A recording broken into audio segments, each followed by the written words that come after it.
Bienvenidos y bienvenidas a No es más, hoy con una gran autora, Emily Dickinson, 1830-1886, una poeta nacida en Massachusetts, Nueva Inglaterra, y es una autora muy singular, no solamente en su forma de escribir, en su brevedad en cada uno de esos poemas, sino que se inscribe también dentro de una época donde el romanticismo, los poetas ingleses románticos se inscriben, por así decirlo, al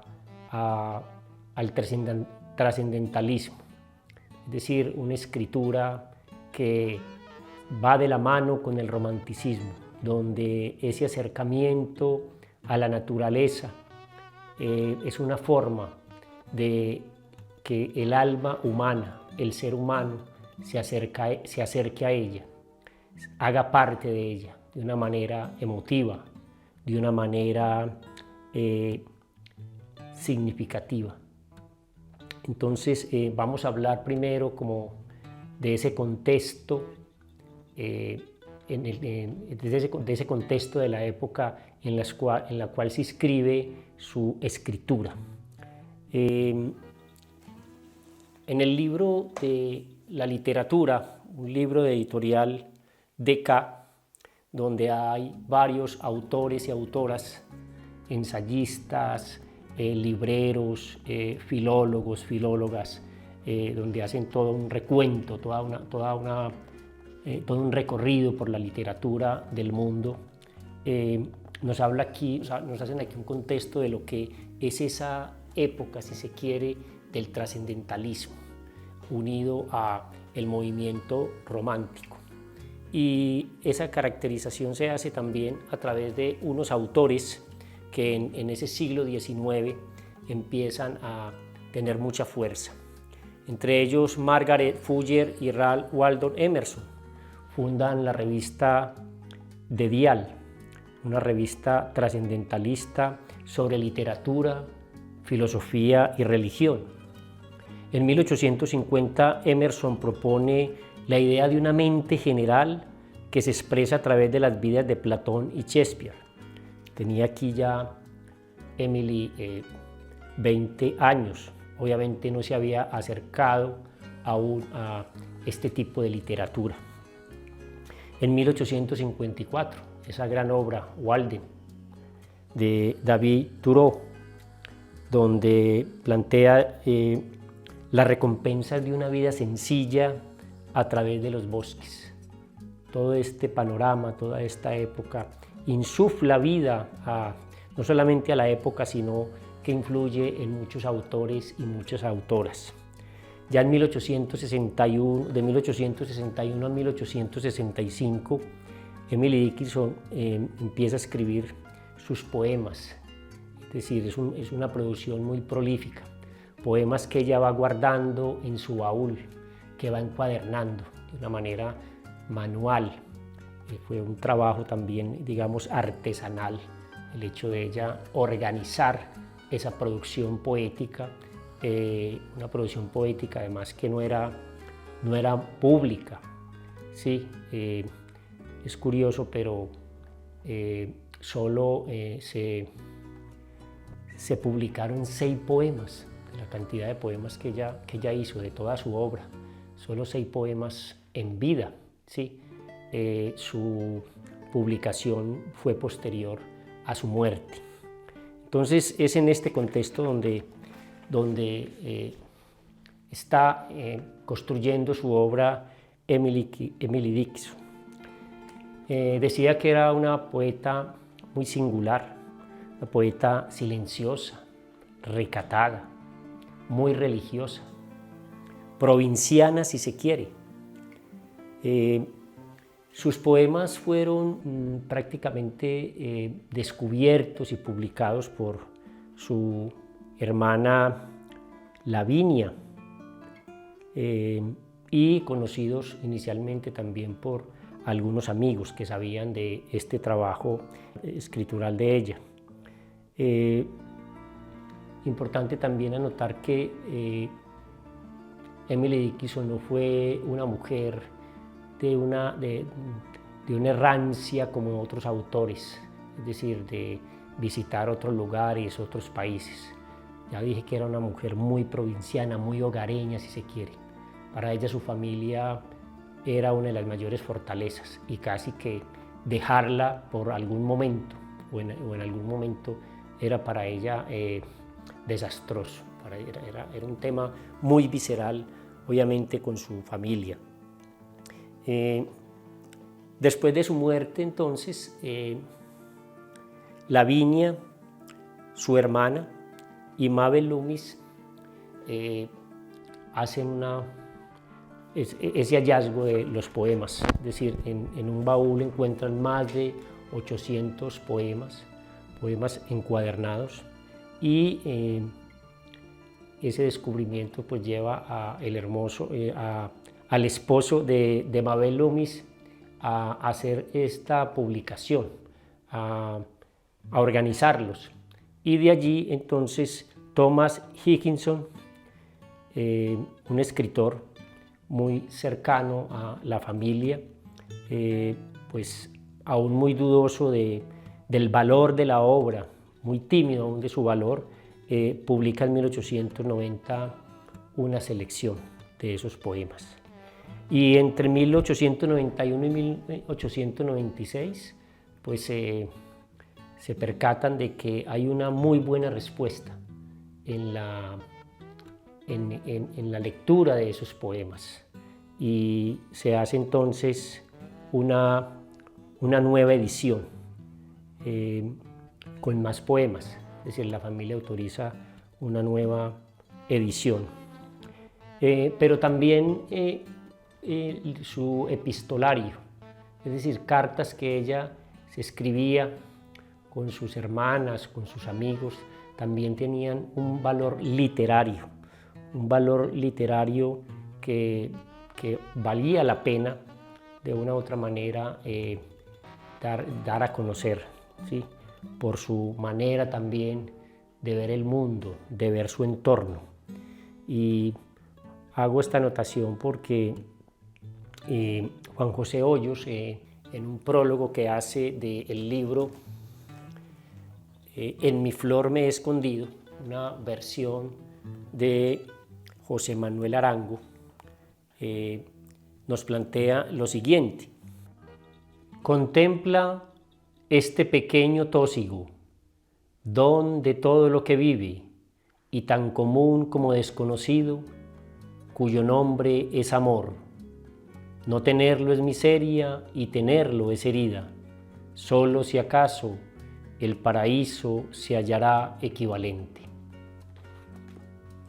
No solamente la poesía de Emily Dickinson fue de un gran valor, ya lo dije, por su sencillez, por esa cercanía al romanticismo, al trascendentalismo, si se quiere, sino también el epistolario, ese epistolario donde se refleja también una época, una manera de ser, una manera de sentir en el espacio, en el tiempo.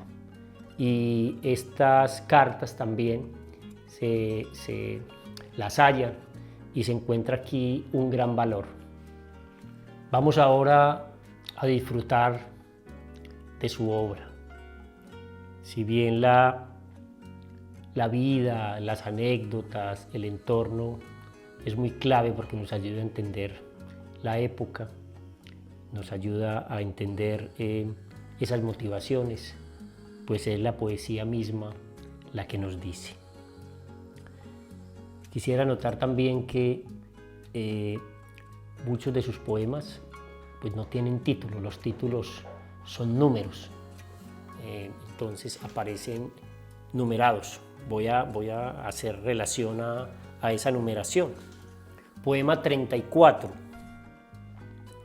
Las guirnaldas son para las reinas tal vez, los laureles para raros logros de la mente o la espada. Ah, pero acordándose de mí, ah, pero acordándose de ti, la naturaleza noble, la naturaleza caritativa, la naturaleza justa ordenó la rosa. Vamos al poema 89. Hay cosas que vuelan, los pájaros, las horas, los abejorros. No quiero para ellas elegía. Algunas cosas permanecen, la pena, las colinas, la eternidad. Tampoco estas me tocan. Las hay que yéndose se quedan. Puedo decir el cielo, que callado se halla el acertijo. Poema 119. Háblale con prudencia a un mendigo del Potosí y sus minas, irreverentemente al que está hambriento de tus viandas y vinos. Da a entender al cautivo con cautela que llegaste a ser libre. Anécdotas de aire en las mazmorras han resultado de mortal dulzura. 120. Si esto es desvanecerse, quiero desvanecerme al punto. Si esto es morir, que me entierren en tal mortaja roja. Si esto es dormir en semejante noche, qué orgullo cerrar los ojos. Amigos hombres, buenas noches. El pavo real se pavonea de morir. 135. Aprendemos el agua de la sed y de la travesía de los mares la tierra, el arrebato de la angustia y la paz del recuento de batallas, el amor de su hueco memorioso, de la nieve los pájaros. 167. Aprender por la pena del rapto, como aprenden el sol los ciegos. Morir de sed, sabiendo que los arroyos corren en el prado. Posar el pie nostálgico en una costa extraña, añorando la tierra nativa y el azul del aire bien amado. Esta es la soberana angustia, esta la señalada miseria. Estos son los pacientes laureados cuyas voces se enlevan. 172. Cuánta alegría, sí, cuánta alegría. Y si llego a perder, cuánta pobreza. Pero otros tan pobres como yo lo aventuraron todo a un solo lance y ganaron, ganaron. Vacilaron también de este lado de la victoria. La vida es solo vida, la muerte solo muerte, la dicha dicha y el aliento aliento, y si de veras fallo, al menos conocer lo peor es dulce. La derrota no es más que la derrota, nada peor puede pasar. Y si gano, oh cañones en el mar, campanas en las torres, repítanlo al comienzo lentamente. Es muy distinto imaginar el cielo que despertar en él de súbito. Para mí sería la muerte. 177. Ah, dulce nigromante, ah, hechicero erudito, enséñame las artes de inculcar una pena que los cirujanos no alivien ni las hierbas del llanto puedan curar. 191. El cielo no es capaz de guardar su secreto y se lo cuenta a la colina. Y la colina se lo cuenta al huerto y el huerto a los narcisos. Un pájaro que pasa casualmente alcanza a oírlo todo, y si yo sobornara al pajarito, me lo diría. Creo con todo que no voy a hacerlo. No saber es más delicado. Si el verano fuera un axioma, ¿qué hechicería tuviera la nieve? 214. Saboreé un licor que nadie ha destilado, y en cálices de perlas he servido. Ni las cubas del Rin producirían alcohol semejante. Estoy ebria del aire, soy una libertina del rocío. En días de verano interminables de posadas de azul salgo tambaleando. Cuando los taberneros a la abeja borracha arrojen de su flor, cuando las mariposas a su licor renuncien, yo querré beber más, y que los serafines con sombreros de nieve y los santos corran a las ventanas a ver a la pequeña bebedora apoyada en un rayo de sol. 241. Me gusta una mirada de agonía porque sé que es verdad. El espasmo, la angustia no pueden simularse. En los ojos vidriosos aparece la muerte que no se finge. En la frente, las gotas que una franca ansiedad enhebran. 244. Es fácil trabajar si el alma está de juego, pero oírla cuando tiene una pena, recoger sus juguetes hace difícil el trabajo. Es sencillo el dolor en el hueso o la carne, pero taladros en el nervio laceran más terrible, más delicadamente, cual pantera enguantada. 288. Soy nadie. ¿Tú quién eres? ¿Eres tú también nadie? Ya somos dos entonces. No lo digas, lo contarían, ¿sabes? Qué fastidio ser alguien, qué público, como una rana decir el propio nombre junio entero para una charca admiradora. 324. Algunos guardan el domingo yendo a las iglesias. Yo lo guardo en casa, con un gorrión como corista y un huerto como cúpula. Ellos se visten de sobrepellis, yo con mis alas, y en lugar de repiques de campana que llamen a los templos, nuestro pequeño sacristán gorjea. Y Dios, notable clérigo, predica y su sermón no es largo.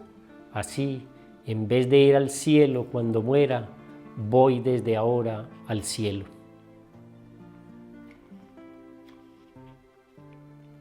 333.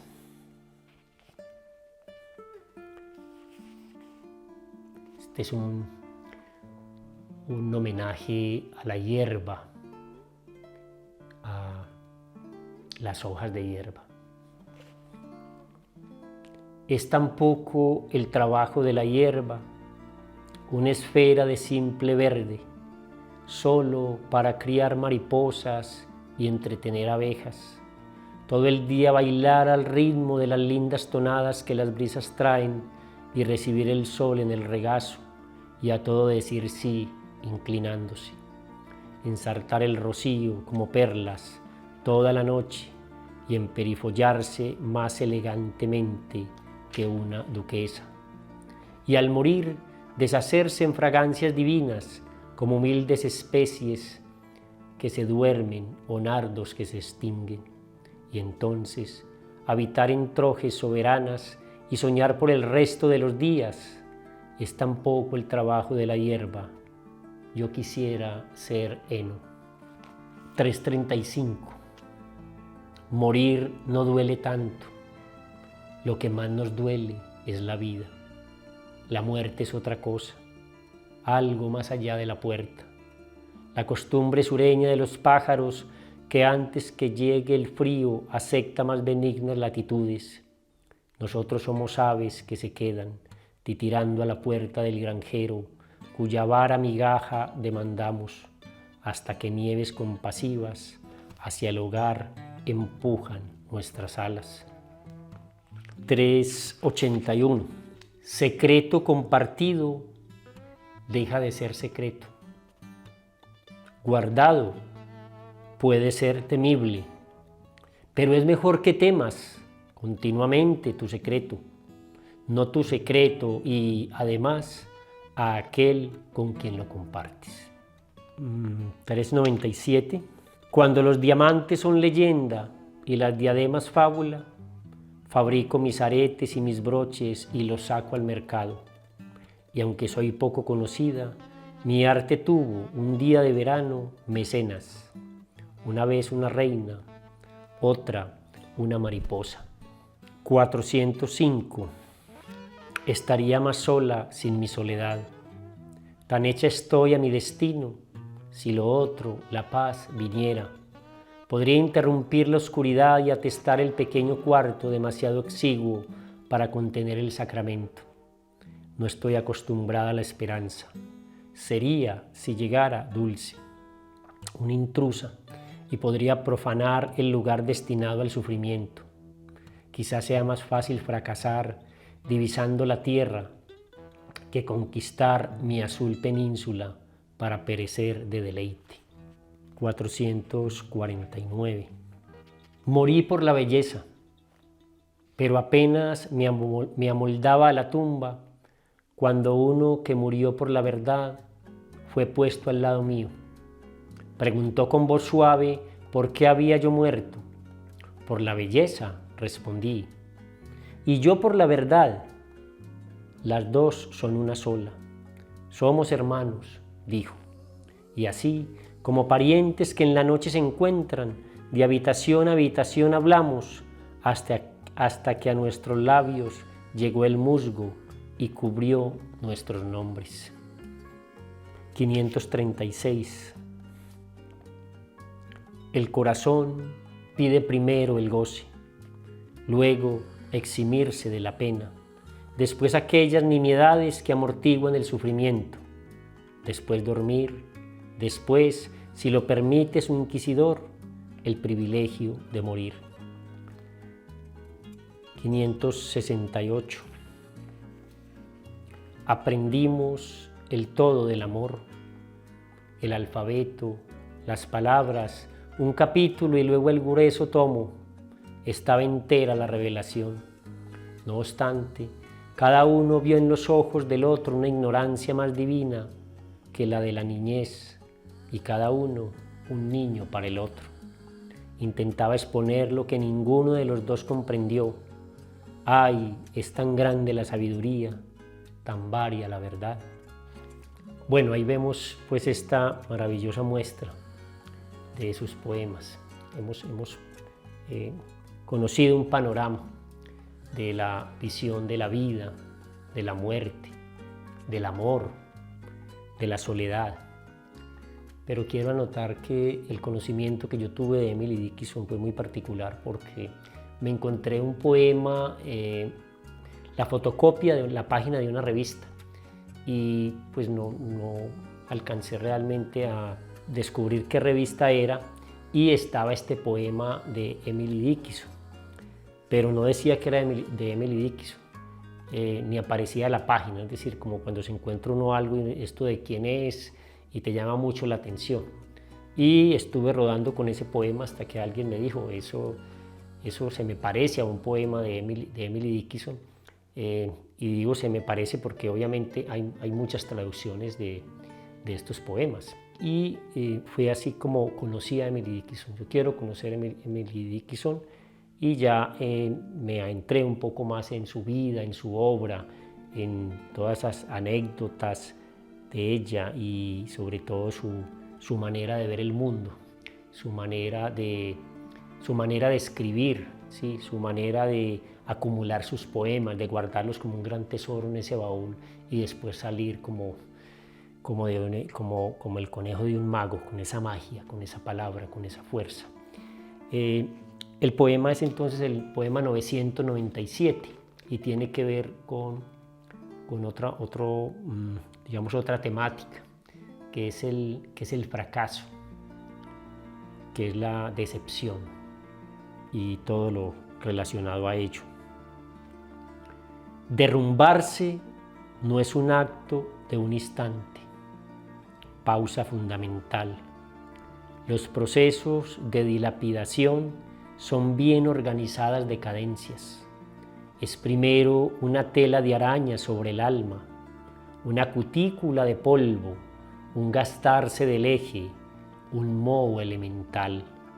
La ruina es el trabajo bien urdido del diablo, consecutivo y lento. Ningún hombre ha fallado en un instante.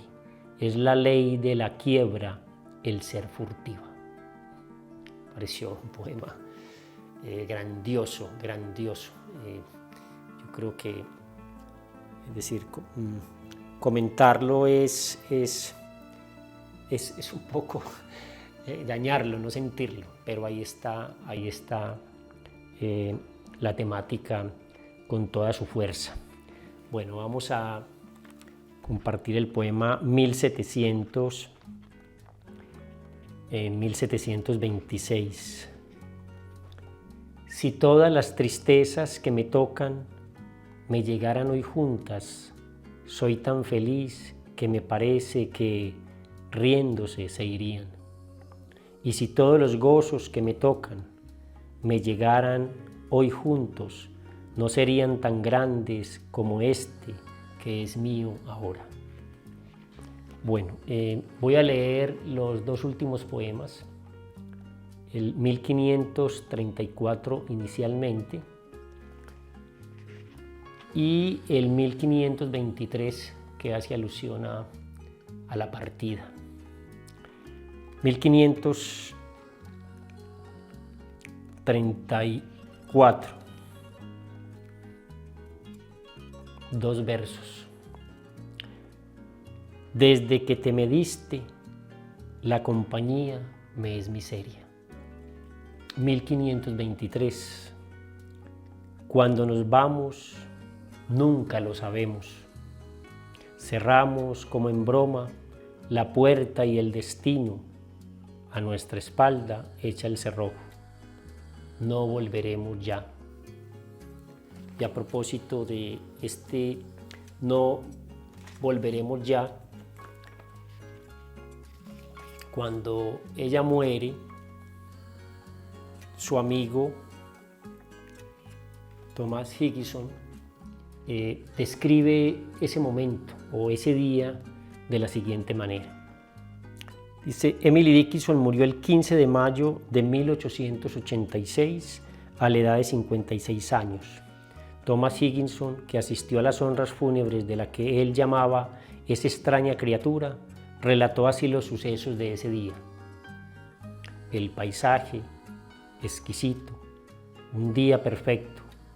La casa y sus alrededores tenían un aire singular, fino y raro, como si fuese una casa de Hutcher, más santa y elevada. Es el rostro de Emily. Había resurgido maravillosamente la juventud, ni un solo cabello gris, ni una arruga, y había una cumplida paz en la hermosa frente. Bueno, no es más. Muchas gracias por haber estado con nosotros el día de hoy, escuchando la voz de esta gran poeta, Emily Dickinson. Llegamos ya al 7º capítulo de 10 de la primera temporada. No olviden sus comentarios, no olviden las sugerencias si desean también invitar a uno de sus autores favoritos o algún autor que quieran conocer. Y no olviden darle clic a la campanita y suscríbase. No es más. Muchas gracias.